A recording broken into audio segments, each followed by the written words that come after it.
ഡൽഹി ചാവേർ സ്ഫോടനത്തിൽ ഡോക്ടർ ഉമർ നബി ബോംബ് തയ്യാറാക്കിയത് പാർക്കിംഗിൽ വെച്ചെന്ന് സൂചന. ആക്രമണ സ്ഥലം തീരുമാനിച്ചത് ജെയ്ഷെ മുഹമ്മദ് ഭീകരരുമായി ചേർന്നെന്നും വിവരമുണ്ട്. ഇതിന്റെ വിശദാംശങ്ങൾ നൽകാൻ ഡൽഹിയിൽ നിന്ന് ബൽറാം നെടുങ്ങാടി ചേരുന്നു. ബൽറാം, എന്തൊക്കെയാണ് ഈ വാർത്തയുടെ കൂടുതൽ വിവരങ്ങൾ?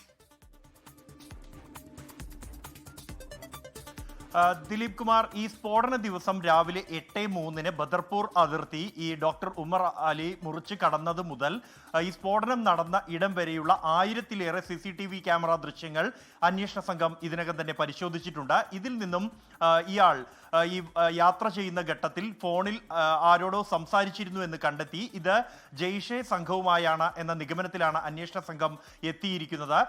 അവിടെ നിന്നും അല്ലെങ്കിൽ ഭീകരരിൽ നിന്നും ലഭിച്ച നിർദ്ദേശമനുസരിച്ചായിരുന്നു ബോംബ് സ്ഥാപിച്ചതടക്കമുള്ള നടപടികൾ ഈ ഡോക്ടർ ഉമറിന്റെ ഭാഗത്തു നിന്നും ഉണ്ടായിരുന്നത് എന്നുള്ളതാണ് കണ്ടെത്തിയിരിക്കുന്നത്. ഒപ്പം തന്നെ ഈ ബോംബ് നിർമ്മിച്ചത് ഈ സ്ഫോടനത്തിന് തൊട്ടു മുമ്പായി ചെങ്കോട്ടയ്ക്ക് സമീപമുള്ള പാർക്കിങ്ങിൽ 3 മണിക്കൂറിലേറെ സമയം ഇയാൾ ചെലവഴിച്ചിരുന്നു. ആ ഘട്ടത്തിലാണ് ബോംബ് നിർമ്മിച്ചിരുന്നത് എന്നുമാണ് അന്വേഷണ സംഘം കണ്ടെത്തിയിരിക്കുന്നത്.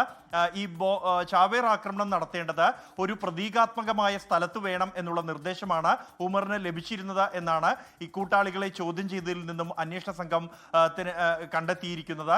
ഒപ്പം തന്നെ ഈ ചാവേർ ആക്രമണത്തെ ന്യായീകരിച്ചുകൊണ്ട് കഴിഞ്ഞ ദിവസം പുറത്തു വന്ന ഡോക്ടർ ഉമർ നബിയുടെ വീഡിയോ അത് വളരെ ദിവസങ്ങൾക്ക് മുമ്പ് തന്നെ ചിത്രീകരിച്ചതാണ് എന്നും കണ്ടെത്തിയിട്ടുണ്ട്. സ്വന്തം ഫോണിൽ ഈ ദൃശ്യങ്ങൾ ചിത്രീകരിച്ച ശേഷം ഈ ഫോൺ പുൽവാമയിലുള്ള സഹോദരനെ ഉമർ നബി ഏൽപ്പിച്ചിരുന്നു.